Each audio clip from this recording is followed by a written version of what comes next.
लागेल ते डबल बोलतो काय धिंगाणा चाललाय. कंडक्टर आहे मावशी, कंडक्टर आहे म्हणून. आता काहून फोन चालू केल्यावर धिंगाणा बंद झाला तुमचा. मधातच फोन येतोय मला, हेडो काढायला लागलं. कधी पण तसंच होतंय, कधी हेडो काढायला घेतलं फोन येतोय मला. म्हणलं आता मस्त निवांत हेडो काढून घ्यावा, तर आलाच फोन लगेच. सगळे म्हणते की एअरप्लेन मोडवर टाकायचं, मग टाकत काम नाही. तसंच करावं लागेल आता मला. पण मग कोणाचा अर्जंट कॉल आला मग आहे का नाही? मग त्याच्यामुळे अर्जंट कॉल आला तर मग काय करावं मग. बराबर येतं. अजून हरसूबाईचा नाश्ता राहिलाय. आता बांगड्या कशा वाटायला लागल्या. हरसू म्हणे मम्मी ह्याच बांगड्या घाल म्हणे. आणि छकू दिदीनं मेहंदी काढली तर तिला म्हणलं वन साईडच काढ दीदी, जास्त काय मला मेहंदी आवडत नाही म्हणलं. हे अशी काढली छकू दीदीनं, भारी काढली. आणि बांगड्या हे घाल म्हणे भैया साडीवर. आणि त्याचं चाललं होतं दुसरी साडी घाल मम्मी, पहिली हेडोत घातेले. पण म्हणलं मस्त वाटती म्हणलं, पिन काढे लावल्या जाती लवकर त्याच्यामुळं. पा नाश्ते राहिले तर आता दाजीचा नाश्ता झालाय. आता हरसू भैयाला म्हणलं काहीतरी आण आपल्याला, खमण बी म्हणतोय नको काय नको. त्याला म्हटलं खमण आण. काय करायला लागला पप्पा संग धिंगाणा तसा. हा हे काहून तुम्हाला हैराण करतोय. दसरा आहे म्हणून काय घ्यायचं दसऱ्याचं पप्पाकडून. हा काहीच नाही घ्यायचं का. पाय दाबणं चाललेत का पप्पाचे मग.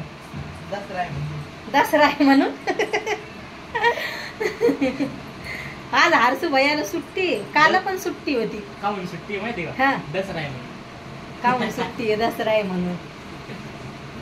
हरसू भैया फक्त त्याच्या पप्पा सोबतच धिंगाणा चालतोय त्याचा, लय धिंगाणा चालतोय त्याच्या सोबत. आणि त्याला जर म्हणलं ना आपण हेडत या म्हणून तर येत नाहीत ते ना, असे मस्त धिंगाणा चालतोय. आता चालू आहे दोघा भावाचा धिंगाणा, लय धिंगाणा करतेत बरं. हे एवढा का. आता मी तुम्हाला दाखवलं असतं पण भयानं शर्ट काढले. हात मोडतीन रे एकूण एकायचे. मोडेलच येत.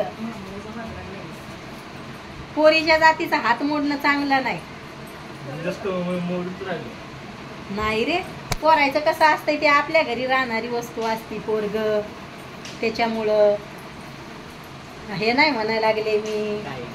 काही पण काही पण काय काही पण. हा काही पण काय काही पण. मला असं वाटलं होतं आमची लेकरं फोन धरतील म्हणून, पण आमच्या लेकरांचं चांगलं खेळणं. आता राहू दे, म्या काढलाय आता हेडो. काढत आणलाय म्या हेडो टाकायचं आणि लगेच स्वयंपाकाची तयारी करावी लागल. सगळ्याला म्हणले तुम्ही म्हणा मग तिकून हॅपी दसरा सर्वांना. लेकरायचं चालले हॅपी दसरा सगळ्याला. आता आज मी खीरपुरीच बनवणार आहे. लेकरायला खीरपुरीच खाऊ वाटायला लागली. आणि तुमच्या दाजीला काय खीरपुरी आवडत नाही. आणि छोले भटुरे बनवले होते तर त्याला लय आवडले होते. मी आल्लक स्वयंपाक बनवणं चालूच असतंय मग, पण मला येतोय रेसिपी टाकायचा कटाळा.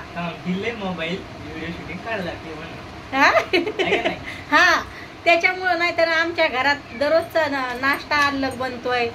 असं नाही मला जे नाही ते स्वयंपाक येतोय, पण मग मी काय करते मला कटाळा येतोय ते लय कवरं का. पण ते हेडो काढा ते रेसिपीचा थोडा थोडा आणि मला बोलायचं सोपं वाटते. त्याच्यामुळं मग मी तुम्हाला गप्पा गोष्टी करते.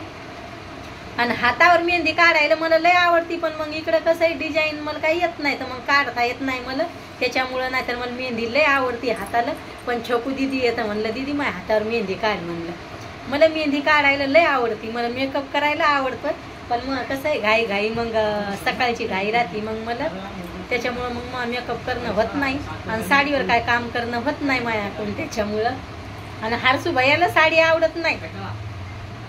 हरसूच्या पप्पाला आवडती साडी. आता मा भाऊ आमचा लहाना भाऊ आहे आर्मी, तर त्याला पण साडी घालायला आवडत नाही. आणि माझ्या लहान्या भावाला तर बापा लई पिना लावा लागत्या साडीला. थोडं पोट दिसलं म्हणजे ते स्वतः आपल्याला पिना लावून देतोय साडीला, त्याला आवडत नाही. असं आहे त्याचं. हे त्यानंच घेतलेली मला साडी. पण मस्त कलर आहे, म्हणजे सिटीनं आपण गोरं होतं तर मस्त दिसतोय कलर. आणि साडी हरसूला पण नाही आवडत, म्हणतोय साडी नको घाला जाऊ, ड्रेसच चांगले वाटते तुला. आणि साडी घातली तर मग कामच होत नाही लगे साडीनं. हाय ना बाया हा. साडी तुला नाही आवडत ना नाही. ते म्हणतोय साडी नाही घालायची मम्मी त्याला साडी घातलं म्हणजे म्हणतोय वेगळीच दिसते तो तर मला सोबत येऊ देत नाही त्याच्या साडीवर. बाय भावांनो बहिणींनो भेटते उद्याच्या हेडो मध्ये.